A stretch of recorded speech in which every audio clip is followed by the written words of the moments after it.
విస్తరణకు వేళైంది. మంత్రివర్గంలోకి కొత్త ముఖాలంటూ ఏడాదిగా ఇవే హెడ్లైన్స్ చూస్తున్నాం.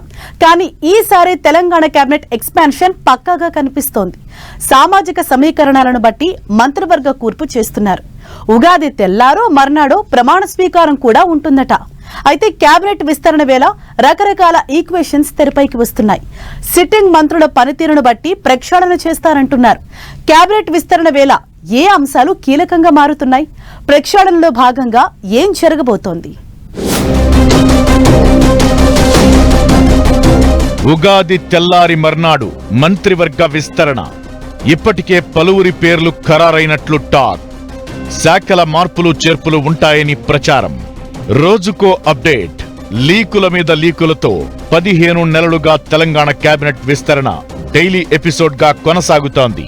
ఇప్పుడు ఢిల్లీలో జరుగుతున్న డెవలప్మెంట్స్ ను బట్టి చూస్తే ఈసారి మంత్రివర్గ విస్తరణ పక్కా అంటున్నారు. ఉగాది తరువాత 1-2 రోజుల్లోనే కొత్త మంత్రుల ప్రమాణ స్వీకారం ఉంటుందని చెబుతున్నారు. అయితే ఢిల్లీ వెళ్లిన హస్తం పార్టీ పెద్దలు రాష్ట్రంలో రాజకీయ పరిస్థితులకు అనుగుణంగా రకరకాల చర్చలు జరిపారట. ప్రస్తుతం ఖాళీగా ఉన్న 6 బెర్తుల్లో మొదటగా అధిష్టానం హామీ ఇచ్చిన వారికి చోటు కల్పించాలని నిర్ణయించారట. అందులో భాగంగా కోమటిరెడ్డి రాజగోపాల్ రెడ్డి, గడ్డం వివేక్ తో పాటు పార్లమెంట్ ఎన్నికల సందర్భంగా ఇచ్చిన హామీ ప్రకారం వాకిట శ్రీహరి ముదిరాజ్కు బెర్తులు కన్ఫర్మ్ అయ్యాయని అంటున్నారు. ఇక మిగతా 3 బెర్తుల్లో కూడా ఒకటి ఖచ్చితంగా బీసీలకివ్వాలని చూస్తున్నారు. రెండో బీసీ పేరు విషయంలో రకరకాల సమీకరణాల తరువాత ఉమ్మడి నల్లగొండ జిల్లా ఆలేరు ఎమ్మెల్యే బీర్ల ఐలయ్యకు అవకాశం దక్కబోతోందట. ఇప్పటికే నల్లగొండ జిల్లా నుంచి ఉత్తమ్ కుమార్ రెడ్డి, కోమటిరెడ్డి వెంకటరెడ్డి మంత్రులుగా ఉండగా రాజగోపాల్ రెడ్డికి అవకాశం దక్కనుంది.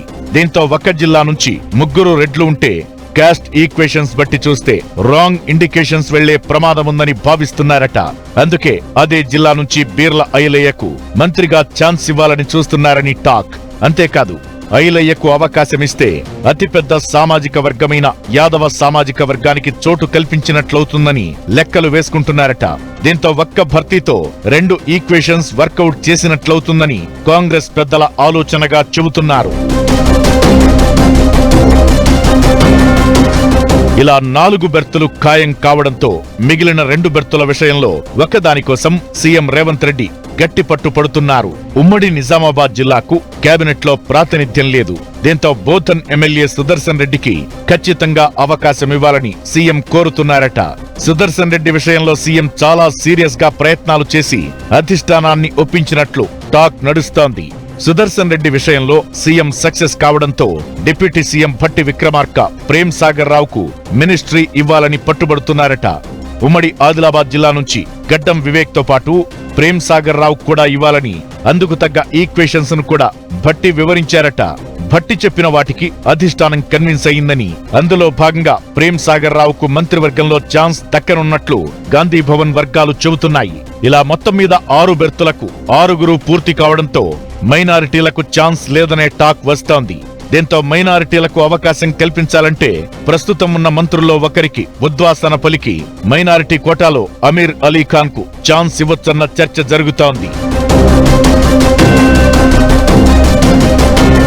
మంత్రివర్గ విస్తరణతో పాటు పనితీరు ఆధారంగా మంత్రుల పోర్ట్ఫోలియోలు కూడా మారుస్తారని అంటున్నారు. ప్రస్తుతం ఉన్న శాఖలతో పాటు సీఎం దగ్గరున్న శాఖలను కేటాయించే విషయంపై కూడా అధిష్టానం దగ్గర చర్చ జరిగిందట.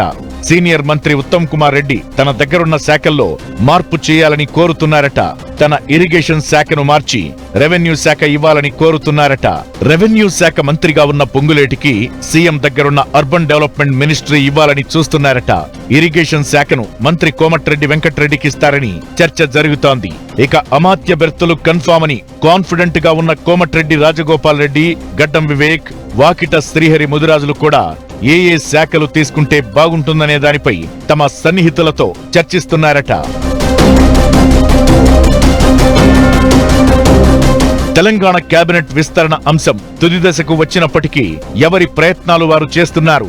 క్లైమాక్స్ లో ఛాన్స్ కొట్టేసేందుకు కొందరు ట్రై చేస్తుంటే మంత్రిగా బెర్త్ కన్ఫర్మ్ అయిన వారు శాఖలపై దృష్టి పెట్టారు. మరోవైపు సీనియర్ మంత్రులు కూడా తమ శాఖల మార్పులు కోరుతున్నారు. ఇలా ఎవరి ప్రయత్నాలు వారు చేస్తున్నా కాంగ్రెస్ అధిష్టానం ఎలాంటి నిర్ణయం తీసుకుంటుందనేది వేచి చూడాలి.